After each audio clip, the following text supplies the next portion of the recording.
To my podcast about sports, about sports, about sports. Howdy, Ags from the tailgate, home of Aggie football. Today's episode brought to you by Matthews Electric, full-service electrical contractor in the Brazos Valley. No job too big, no job too small. Call Blaine at 979-220-6403. Light up your home. Light up your life. Once again, I'm a lonely man. Just me today. Email us. Wanted to remind you to email us at agstailgate@gmail.com. Visit us on YouTube. Subscribe. Some YouTube comments to start with today. Albert Lynn says Colin Klein has a crap system. We've been destroying any development he showed during the Jimbo era.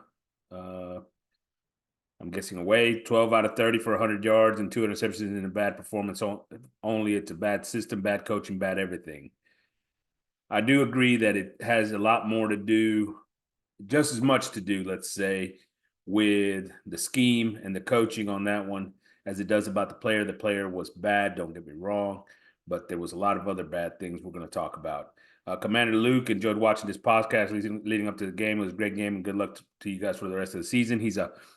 He's a Notre Dame Fighting Irish. So appreciate it, Commander Luke, and hope you guys also have a good season.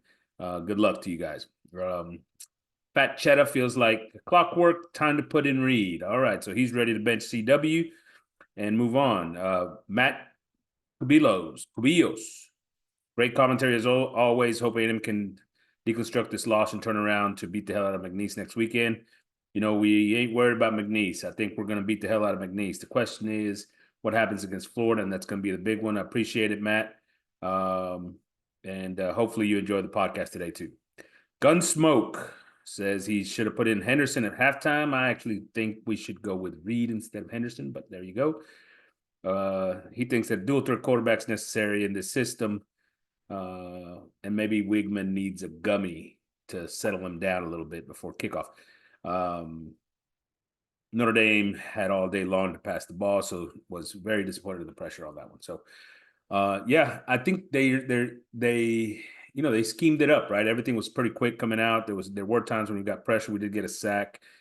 Scorton got a sack in the game, so there were some things there. But you're right. I mean, the defensive line still needs to get better, and I'm not sure that Colin Klein has to adjust his system away from needing a dual threat type quarterback, right? I mean, I'm not saying that a dual threat quarterback is not a good option.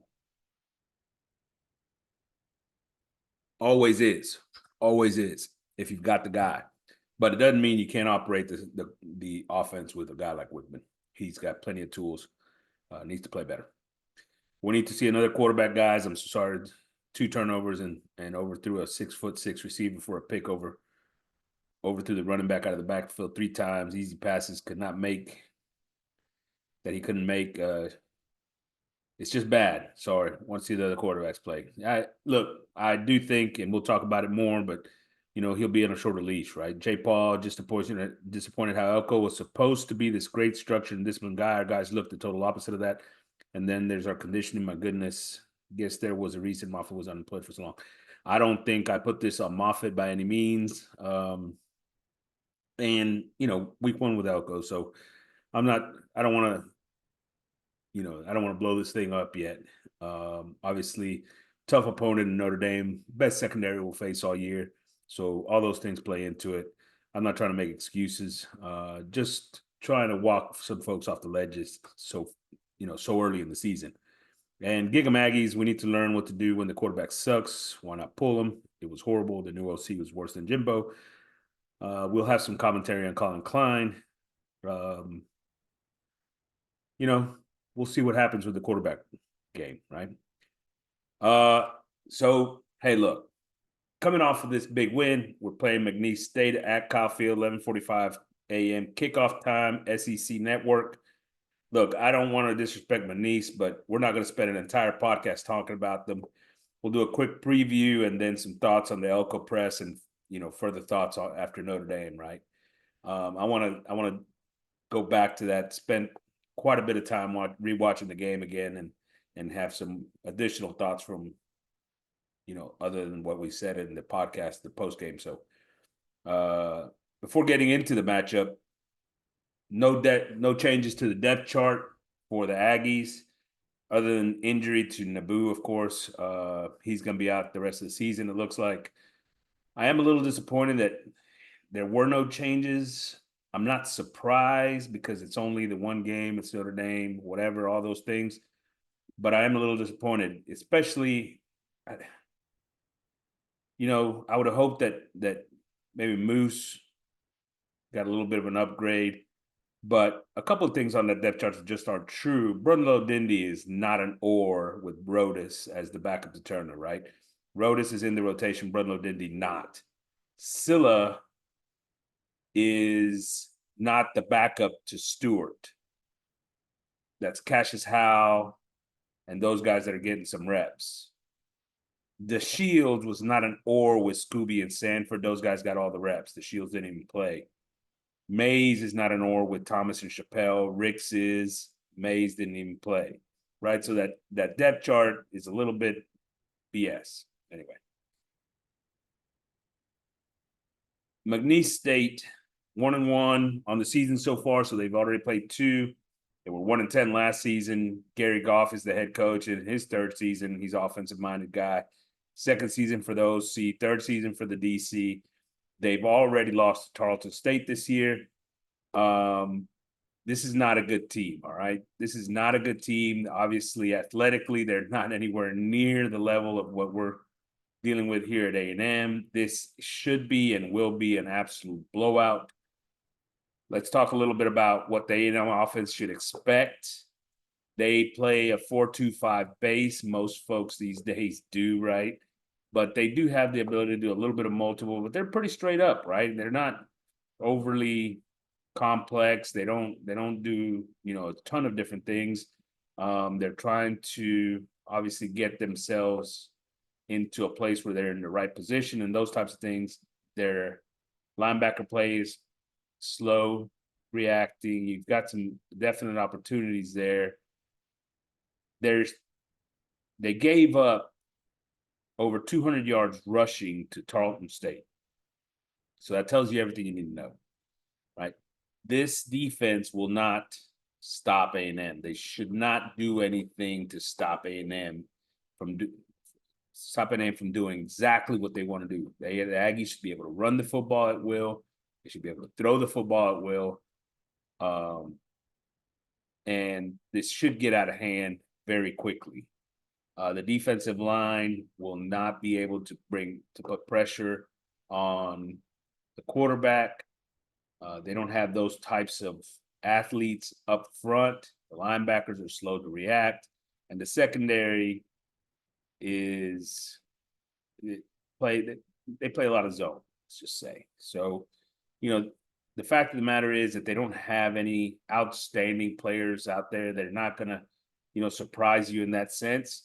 This A&M offense should have its say.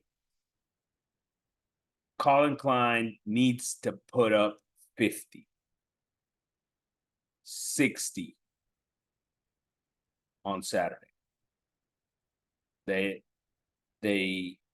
need to be able to attack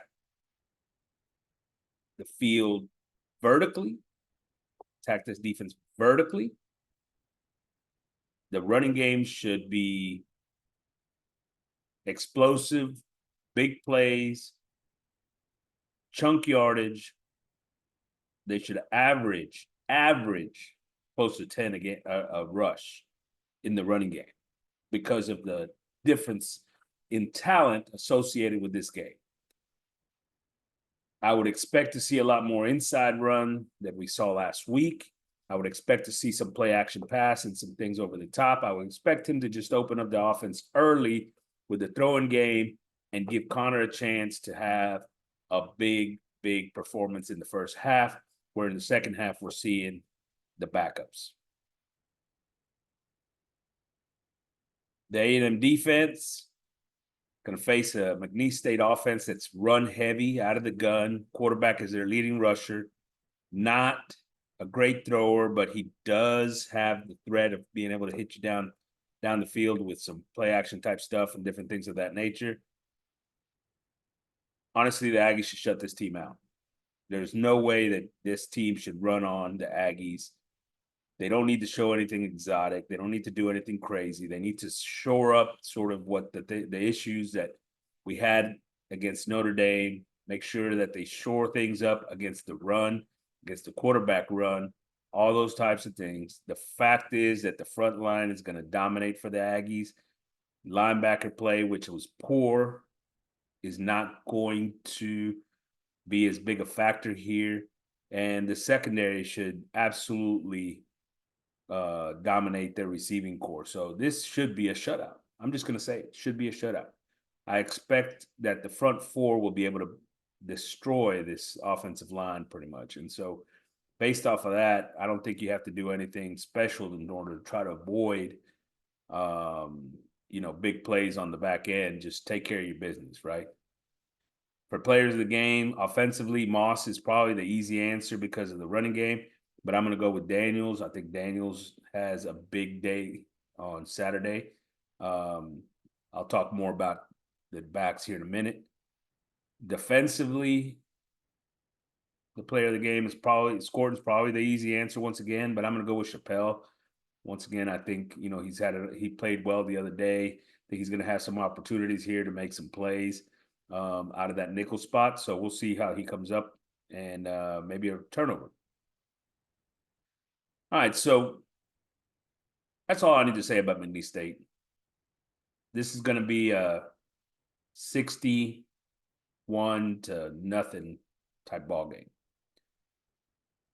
No surprises, nothing needed to, they don't need to get cute. They just need to call the plays and get it done. And so let's talk a little bit more. I went back, watched the game multiple times. This is kind of what I came away with. So defensively, the talking heads and folks at Texas Ags and everybody else keeps talking about the fact that this defense played well. And, we were in the game into the second, it was a tie ball game at 6 at halftime, right? So that's not bad.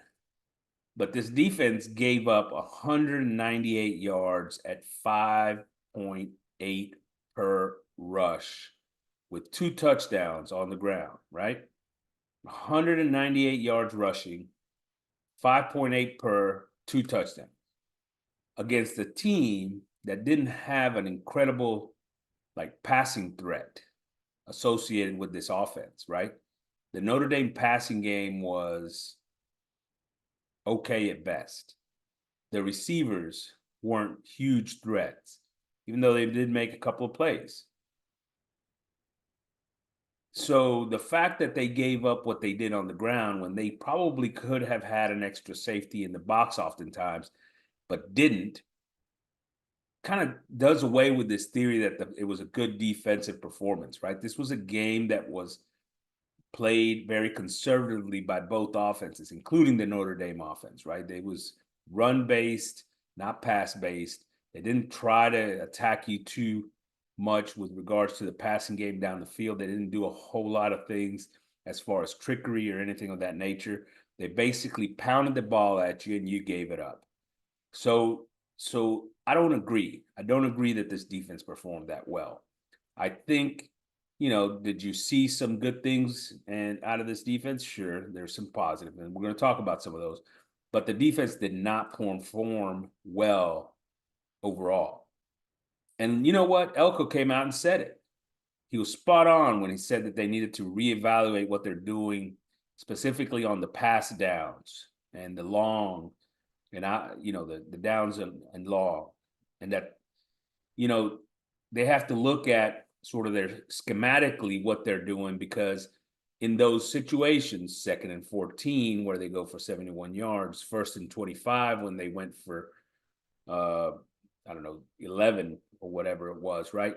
They're sitting in there and they're getting into some of that complex or, tricky defensive type stuff, really trying to do some things to, confusing offense.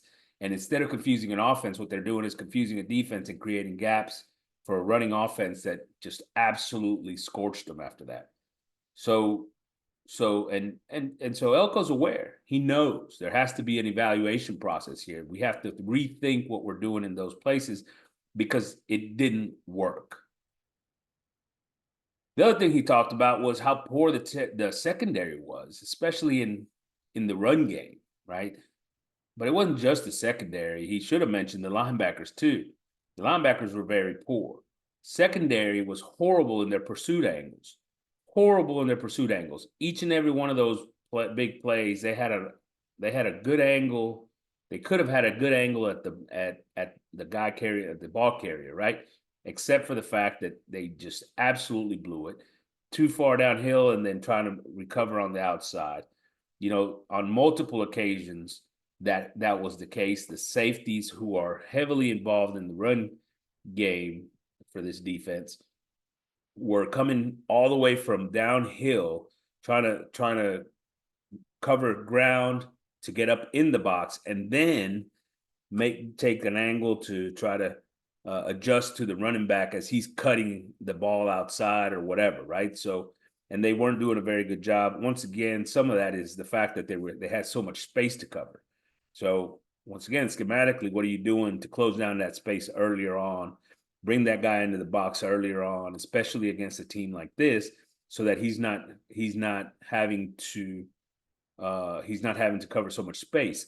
Also, with a quarterback run, and especially in some of those short yard situations, you got to get guys up in there. You got to get guys up in the box and ready to roll because you got a whole nother gap to cover because of the quarterback running game. So all that has to be adjusted. If you guys want to go back and watch this game again, go look at the big plays and watch the safety play where he's coming from to fill those gaps, and go watch the pursuit angles that they take.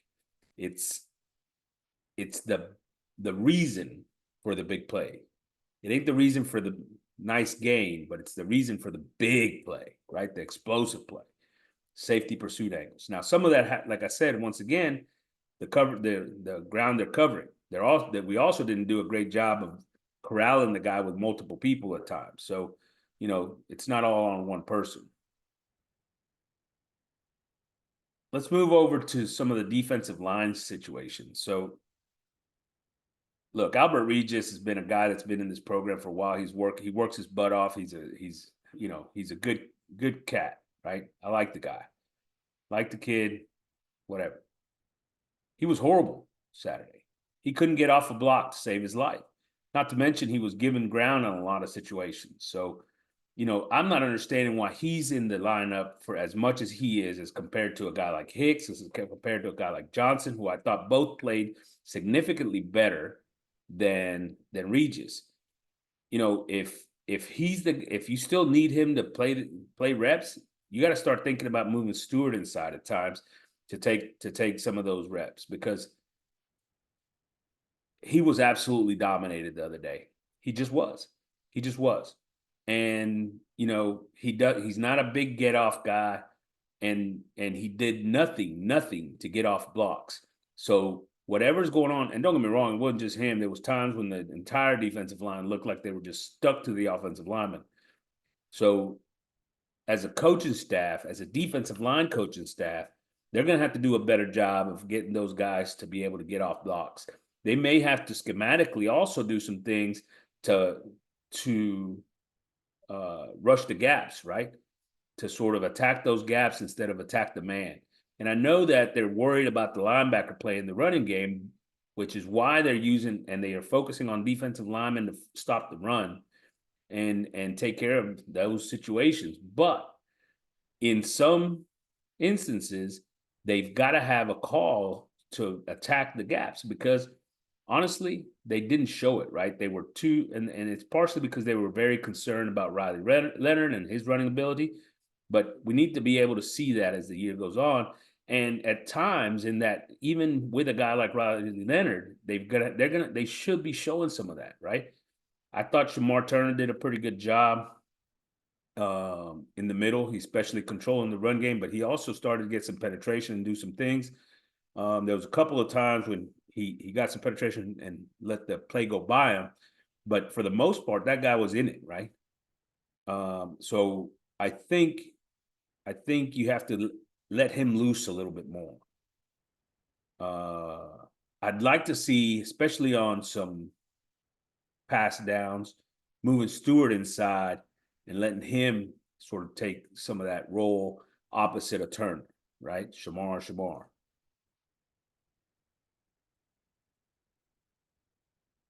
Overall, and we talked about it the other day, defensive line was less than overwhelming, right? They were a little underwhelming.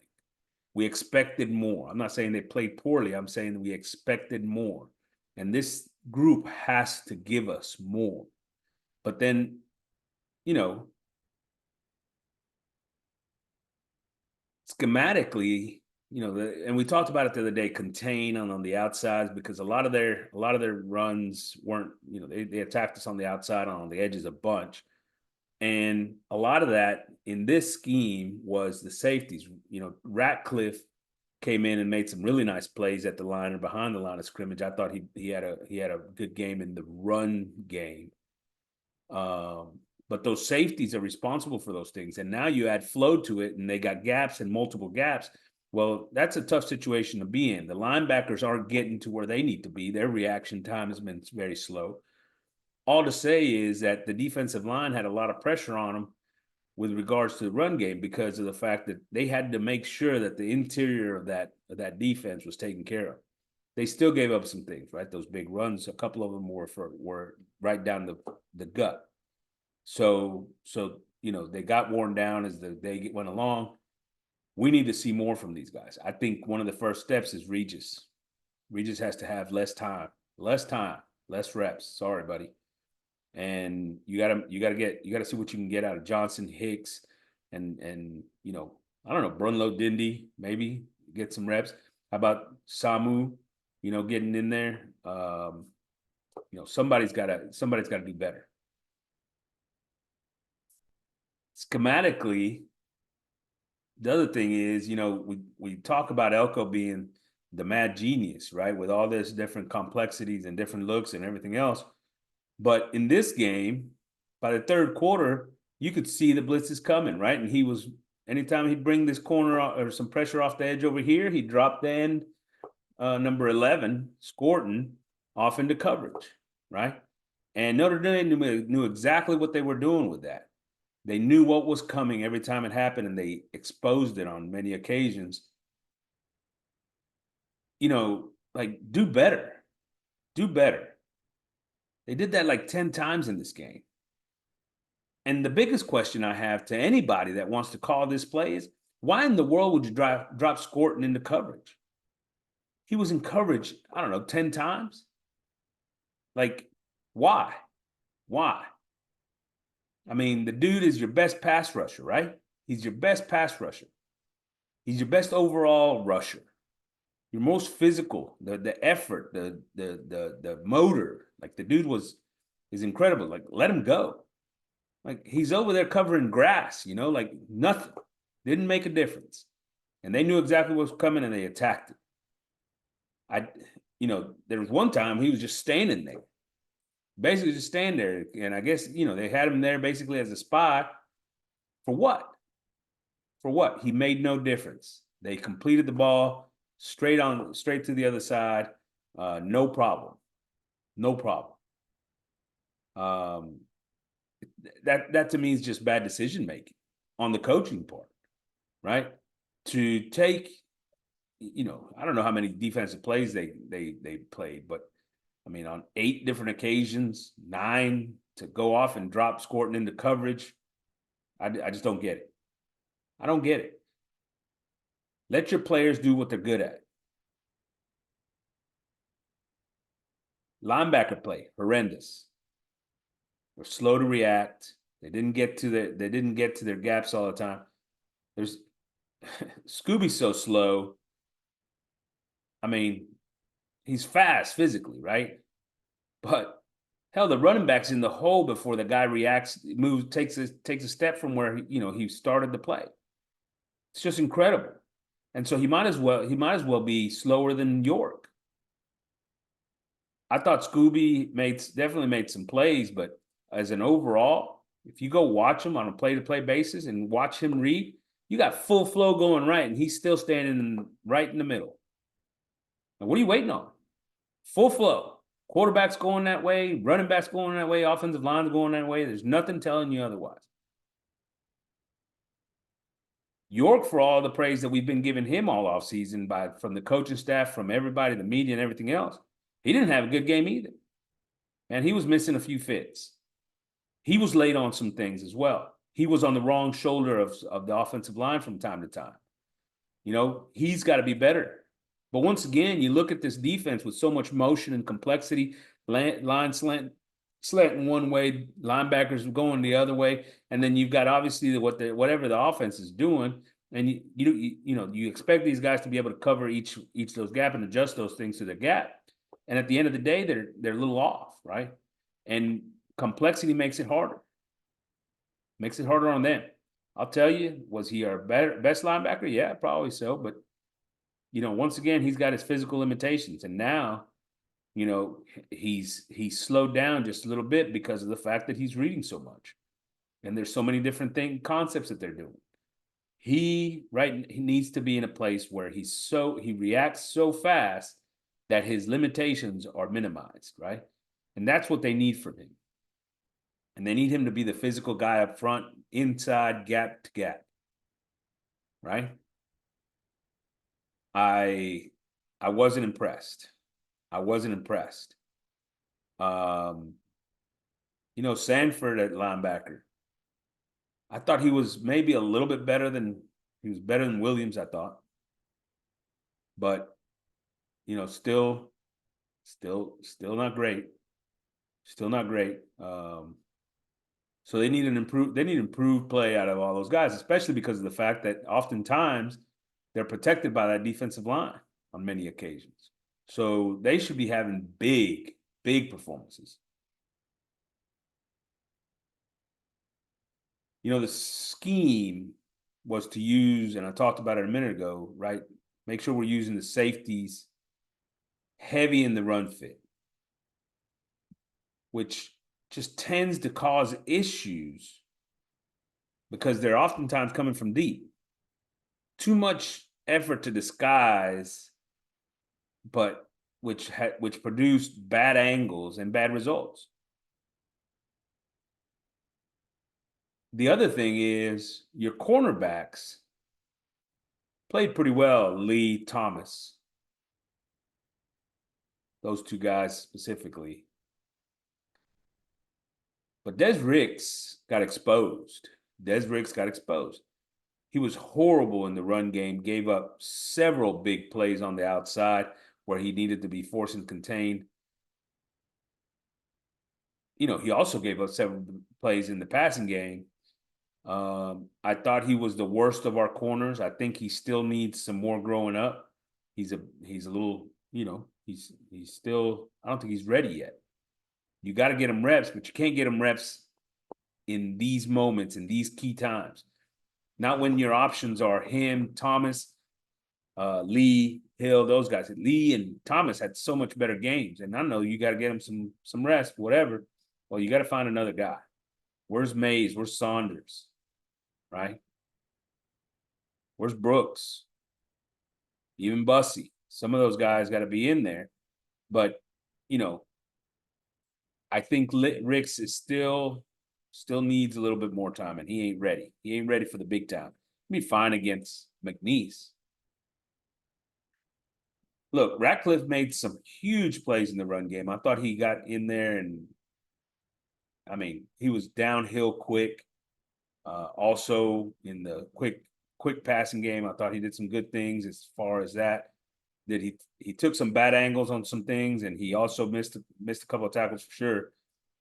And but the biggest deficiency for him is actually in the passing game, right? And so he is somewhat of a liability. He's not going to be the guy that can match up on an inside wide receiver and cover that guy on his own. He just isn't that guy.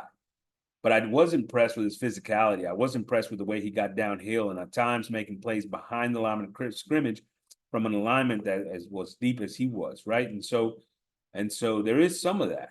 And I think now you have to make sure that you're using him in the correct way, but allowing him to position himself to where he can actually pursue it at a better angle, right? Safeties and Williams, bad pursuit angles. You know, Scooby was sitting there on several occasions as the spy. He was oftentimes the spy for the quarterback, right? And so he would just sit, and then, but sometimes he would be too aggressive and come up too hard, and then the quarterback goes out the side, and then he can't catch him. Sometimes, hell, there was one time we had two spies. We had Scooby, and I can't remember if they dropped the end Scorton out on the other side, and the quarterback escaped down to Scooby's side. Well, he was playing too far to the middle. He wasn't even playing out to his side. The reason you got two spies there, both guys, is so you can cheat a little bit because you've been getting beat to the outside so many times. Well, they try to adapt that schematically, and then he didn't play to that side. They still had him lined up in the middle. He didn't get there. All of a sudden, that advantage is gone. They just ran to the outside. Leonard just beat him. And so he didn't learn from that. As a spy, we need to be better. Now, if that linebacker can't cover Leonard, maybe you needed a safety to play spy, right? Somebody that's a better athlete. Where's Terry Bussey? I'd love to see Riley Leonard outrun Terry Bussey. I guess my point is that it didn't work. Not only did we waste a guy in coverage or in pass rush, he didn't do his job as a spy either. So basically, for most of the day, we had a wasted defender that sat in the middle of the field that didn't get to the guy that he was supposed to be covering. It was absolutely ridiculous. It was absolutely ridiculous and worthless. Now you're playing with a man down. That's 11 on 10. You could have brought pressure and brought 5 men and 6 men and every down and had a better chance at that. I don't understand how it is that we can have 2 spies and we still give it up. That's bad. Bad defense. A couple of things on the other side. Look, Scorton was all over the field. His effort is impressive. He's relentless. He did have a sack on the day. I think he's going to have an amazing season. I'm just impressed with the guy's effort and go. They're going to have to let him go even more on the pass rush, right? From time to time, they just got to let him loose on the outside and let him freaking get out and around and use more explosiveness and, a lot of them to use that spin move that he's got. I mean, he's got to get into all that. And I don't know what's going on. Maybe it's these defensive line coaches, right? Oh, Sarge, by the way. These defensive line coaches aren't doing a great job of implementing some of those moves and stuff. So we got to see more of that. But Scorton was great. I'm super impressed with him, and I expect big, big things all year long. Turner was really good inside. I talked about it earlier. They need to let him loose a little bit from time to time. They had him engage and read a lot. Engage the offensive line and read. One of the times, he did. He locked him out. He read it, made the play, right? He made a lot of plays. He was around the football a lot. But on occasion, you have to let him loose, right? You got to let him, just attack a gap and go. And especially in the passing downs. But you got to, I'm going to talk about that big run where, York misses the tackle and then he goes 71 for a touchdown. Bad angle from the safety. Well, Regis is on that side and he sits in there and just gets absolutely slammed down. It didn't work. Turner was pretty good though. I thought Lee and Thomas were excellent. They were excellent in run support. I thought they were really, really good in coverage. Lee damn near had that pick that, he should have come up with it. I thought they were absolutely excellent. I thought Anderson had a good game from the safety spot. I'm tired of hearing all these cats, Texags included, Billy Lucci, Nuno especially, like this idea that, when we lost the safety for targeting, that was, he would have made the difference. No, he didn't even start this game. That was actually his first play on the field.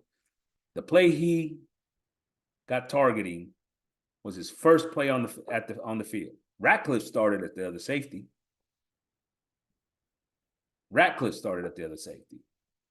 Anderson, Ratcliffe.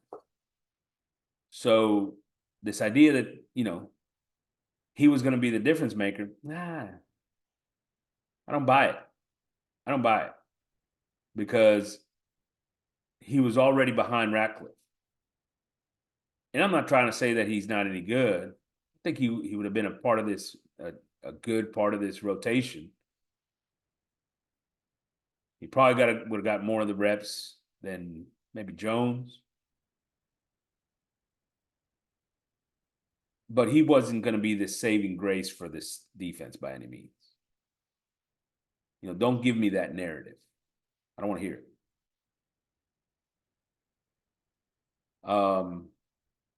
Those are my thoughts on the defense. Offensively, let's start with the quarterback. CW was horrible. He was horrible. Elko said it. His feet were just an absolute disaster. You see him drifting away from his throws with no pressure on him. Where there's a couple of just flat out misses by the offensive line where they didn't even recognize a guy coming one down the middle, a couple on the outside. Yeah, sure, there were. But for the most part, he had good protection, had time to throw the football. And instead of stepping in and delivering the ball as he should have been, he was drifting sideways, drifting backwards, hopping off one foot, interception, right? So, like, all this is, there's no question. He has to be better. He's got to get back to his mechanics, though. He's got to trust his offensive line. He's got to trust his protection. He's got to step into his throws and deliver on time and accurately. That's where he's excelled. That's where he excels. Staying in there and delivering on time and accurate. He's coming off an injury. Probably screwing up in his head because of that injury. Still not quite mentally, while he's physically 100%, not mentally 100% there. I'm not making excuses for CW. He was horrible. He better start showing that, right? And I think he will have a shorter leash going forward. We continue to see some of those things. I expect to see the next guy up. I hope it's Reed. I think that dude's a beast. But at the end of the day, I'm not calling for Connor's job right now. I'm not calling for Connor's job, but I am saying you gotta, hey, listen, if he's doing it again, you gotta pull him. Shorter leash. I expect to see Connor have a big game against Mcneese. Big first half, anyway. I don't expect him to be playing in the second half. That doesn't mean anything. He's got to have a big one against Florida. But it was his feet.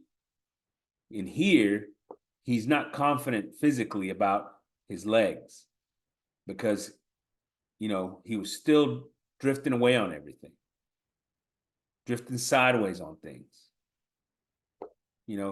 just not comfortable. And, he got hurt last year in the pocket, hit in the pocket. So I think that's mentally still with him. One of two things has to happen for this team to move forward and have a big year. he's got to get completely over that, or they got to give the job to Marcel Reed. That's all I'm saying. I expect CW is going to have a big bounce back game. I expect that, he's going to get more and more comfortable in the pocket. I expect that we're going to start seeing that this week, but more importantly, we'll see that in week 3. With regards to the running backs, it's going to shock you when I tell you this. Daniels is the best runner out of the group. Amari Daniels is the best runner. What do I mean by that? Well, look, Le'Veon Moss is no doubt the best athlete. Like, he's the power guy. He's got physical tools. He hurdled the guy. He's got the physical talent that the other 2 guys don't. He is a better specimen physically than the other guys. But Amari Daniels has got incredible vision. You watch Moss and go watch a couple of them. There's the one run where he runs right into his own blocker, but there was a few times where he just missed the cut, right? Big hole on one side, and he just misses the cut. He's never been a guy that has incredible vision. I think the longer he's in an offense and the season goes on, he starts to pick up some things. I'm sure he's watching film on things like that, but he's got to start seeing things a little bit better. Daniels is a natural when it comes to vision. He's not as physically gifted and all that. He's a pretty good back anyway, but vision-wise, that guy gets you yards and inside, right? Just little things. Just finding creases. And I think he needs to be getting a bigger role on this offense. Look, he was the leading rusher on this team last year for a reason. EJ Smith, I think, took some of his reps this past week.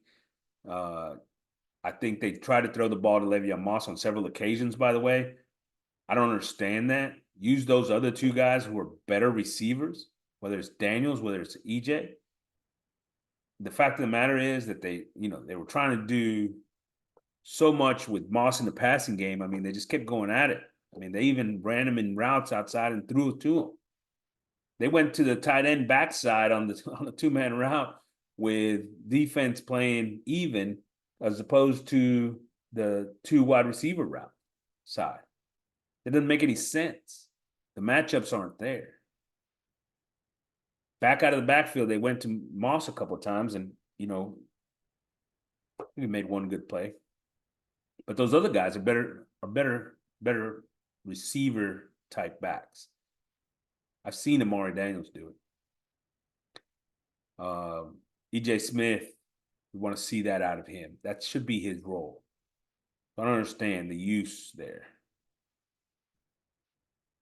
With regards to wide receivers, I don't know if this system is too complex or they don't know it yet well enough. But I'm going to tell you that right now, they were playing slow. And I'm not talking about they can't run fast. Those guys can run plenty fast. But you watched them, there was no effort at times. Half-speed routes. Hell, the blocking from the wide receivers was horrendous, especially Thomas. Noah freaking Thomas. Look, right now, this is not about physical limitations at wide receiver. Right now, it feels like it's about effort and mental limitations. And, that tells me a lot. That tells me a lot. Let's go to Thomas. He was horrible Saturday. He was horrible. You can throw out this idea and pivot. The coaching staff needs to pivot from him as the number 1 guy, right? Because let me tell you, anytime somebody puts hands on him, he gets thrown off his route. Minimal effort. It doesn't take much. They were absolutely dominating him physically.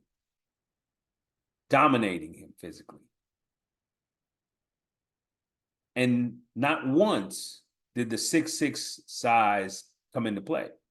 They didn't even try that. They didn't even try to get the ball up there. Because I'm pretty sure that they understand that physically he's not strong enough. He hasn't shown it. He's never gone up and caught the ball up top. He ain't your number 1. And I don't know exactly what they were thinking with, sitting him out there, watching him run these routes, get at half speed, get absolutely bumped off his routes. And on top of that, he didn't block a soul in the run game. I mean, why is he out there? And in the meantime, you got Moose sitting on the sideline. That makes no sense to me. Look, Walker and Allen were both much better than Thomas on Saturday. Both of them. Much better. Significantly better. I thought Walker probably had, the best game out of all of them.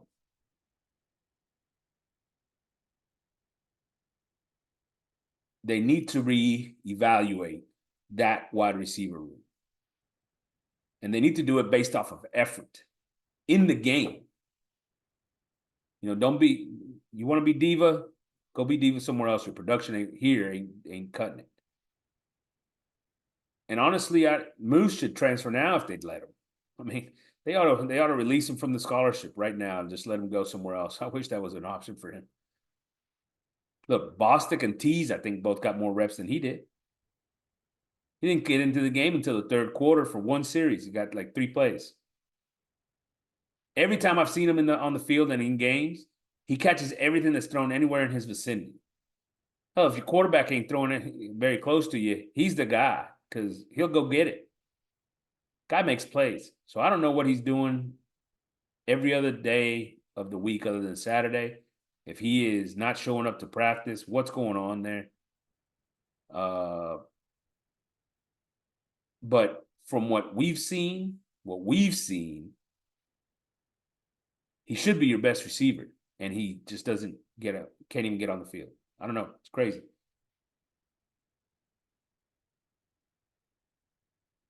He should be somewhere else at this point.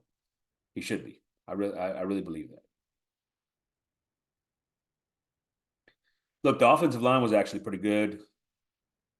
They didn't pick up some blitzes. Look, I don't want to talk shit about Naboo after the injury. He's out for the season, whatever. I hope he makes a recovery, takes care of his business, comes back, gets back on the field next year. He's a great kid. We were better when Coley was in the game. We were better when Coley was in the game, and that's not even in doubt. It's not even a question. Coley should have been your starter, and probably would have been this week either way, I think. Naboo was involved in the communication side. Early on, they missed that guy coming right down the middle of, untouched. He never even looked at him. But there's these issues with this offensive line. Look, the tackles held up pretty well as far as their blocking, right? In the run game as well as in the pass game, I think they held their own pretty well. But schematically, they never picked up the outside blitz. Look, Notre Dame will take that in. They sort of slant him right into the inside of the tackle, take him with them, and they bring the guy off the edge. Never picked him up. Nobody ever picked that guy off the edge up. They did it 6 times. Maybe not. 3 times. And we never picked it up. And in the meantime, our guard is sitting there blocking nobody. So why can't we sit in there, pass that guy off from tackle to guard, and then pick up the damn defensive end or the blitzing guy on the outside with the tackle? Why can't we do that? I don't understand, because everybody else does it. And somehow we can't see that. That's Klein. That's the offensive line coach. Something's going on there. And maybe there's a problem with CW. Also didn't see it, recognize it, call it out. But multiple times. Block doesn't guard anybody. Guy coming free on the outside. I know things aren't perfect. But it shouldn't happen. It shouldn't be that easy.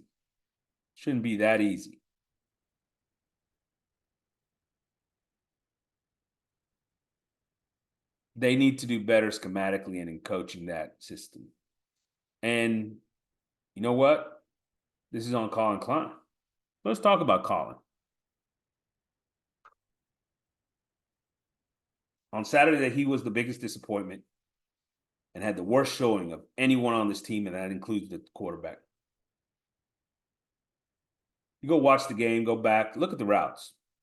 It's 3rd and 7, they're all 5-yard routes.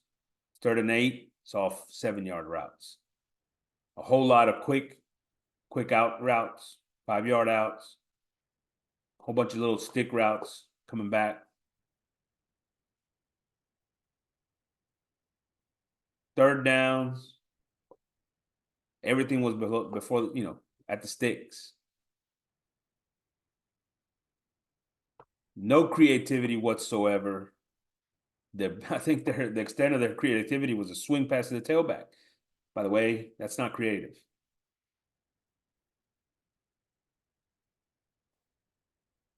They did nothing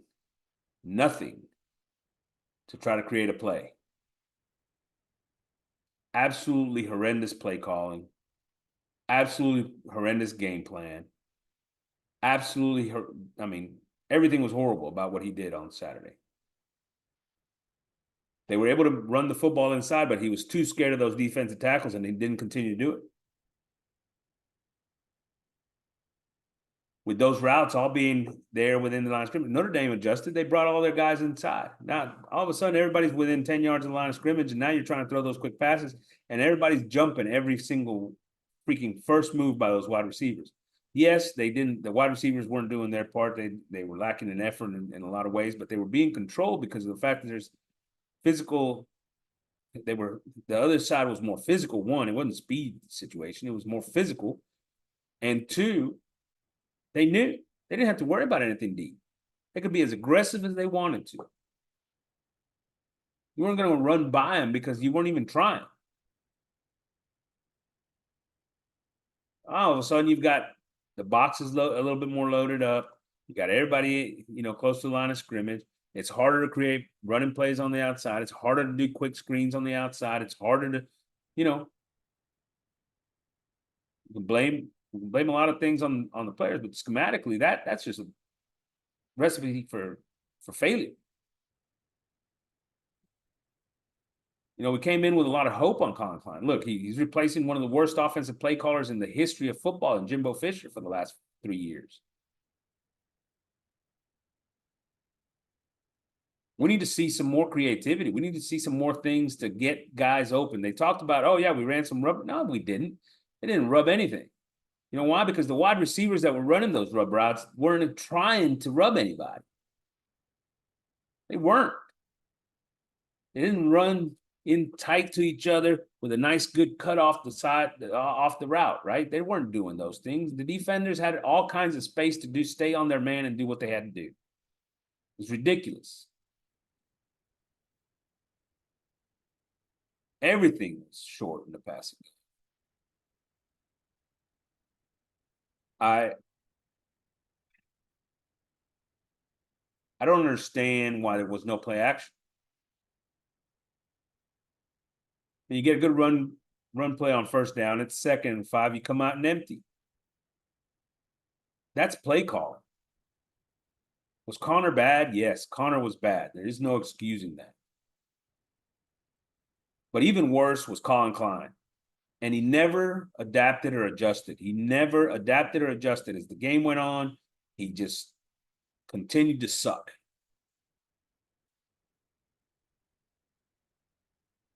Inside run game was probably one of our best sort of ways to attack them. And just didn't use it. Not to mention, where's the checks? All this talk about, hey, you got the communication in, right, for the quarterback. Where were the checks? Because if they were checking anything, how many times did they run it? Notre Dame was sitting there with a heavy box at times, and they'd run the football. 8, 9 in the box. Okay, let's run the football.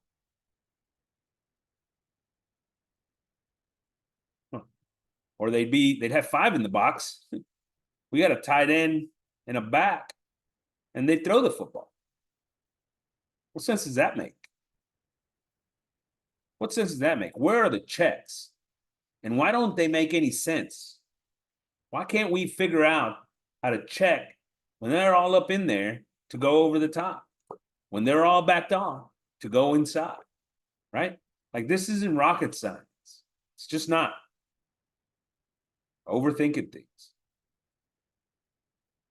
Connor choosing the side with the tight end in the back when there's an even matchup with defensive back wise to the other side with two wide receivers. Who would you rather go to? The two wide receiver side, if it's even. Makes no sense. Here's my last thing. Bussy needs to be a part of this offense. They need to use Bussy. They need to get him on the field. They need to get him the ball. Guy is a freak. Find a way to get him the ball offensively. Whatever it takes. Whatever it takes. There's no excuses. Quick look at the book for this week. Texas at Michigan. Texas minus 7.5, 42.5 over under. They're expecting a defensive battle here. I take Michigan.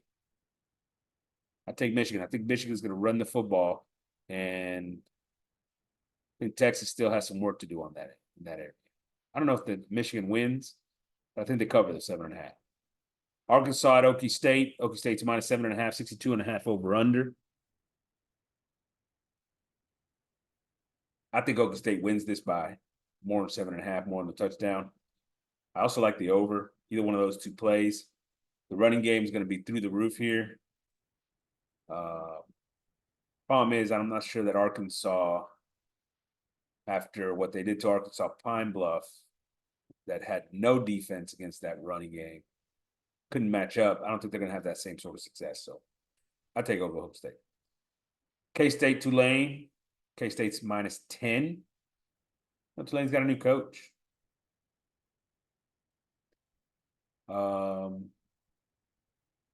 I expect Kansas State to cover that. Baylor, Utah. Utah's minus 15. I'd go Utah. I think Baylor's not good. South Florida and Bama. Bama's minus 31, 63.5 over under.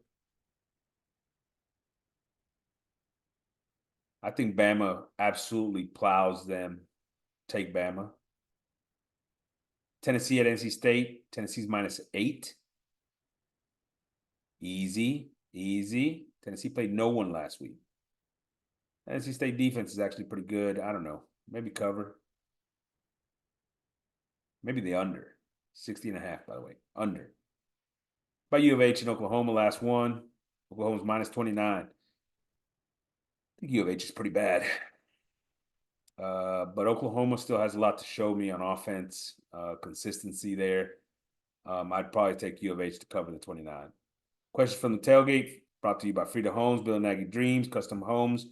Home builder with over 15 years of experience in the Brazos Valley. If you're looking for someone that cares about you and the details you care about, contact Frida Homes. Call Justin at 979-450-4466. When you call, just remember, everyone loves their Frida home. First question, will CW be the starter all year?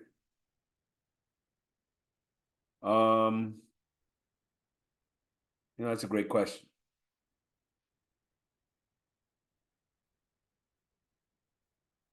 I'm going to go with no. And the reason I'm going to say no is that, there's potential for injury, and you just never know how he reacts mentally with regards to this additional pressure now that after this performance. So I'm going to go with no. But I love the kid. I think he's got the ability to take care of business. The way he started the year off, I think it's going to be hard on him. And I hope the answer is yes. But if I had to bet on it. Question number 2, how much better can this offense actually get? Look, once again, everybody wants to blame personnel. Oh, so many limitations. They don't have athletes. They don't have players. They don't have whatever. BS. Saturday was a lack of effort. It was horrible play calling. And it was absolutely poor play by the quarterback. But this team's got enough talent. This offense can get a lot better. Colin Klein's got to do a much better job, though. The way if he continues to call plays like he did on Saturday, forget about it. This offense is going to be as bad as it has been the last 2 years. 2 years ago when they scored 22 points a game or whatever, that's what we're looking at. And I know that we talked about the fact that this is the best secondary, maybe the best defense that we face all year. Doesn't matter. They absolutely have to do better calling plays, or it can't, or will be bad. Will be bad. All right, that's all I got, folks. Gig 'em. Let me tell you, beat the hell out of Mcneese State. Get some shit ironed out. Week 1 to week 2 is when a team shows the most improvement. Let's get after them and then prepare ourselves for Florida, which is the biggest game of the year. Gig 'em. See you guys later.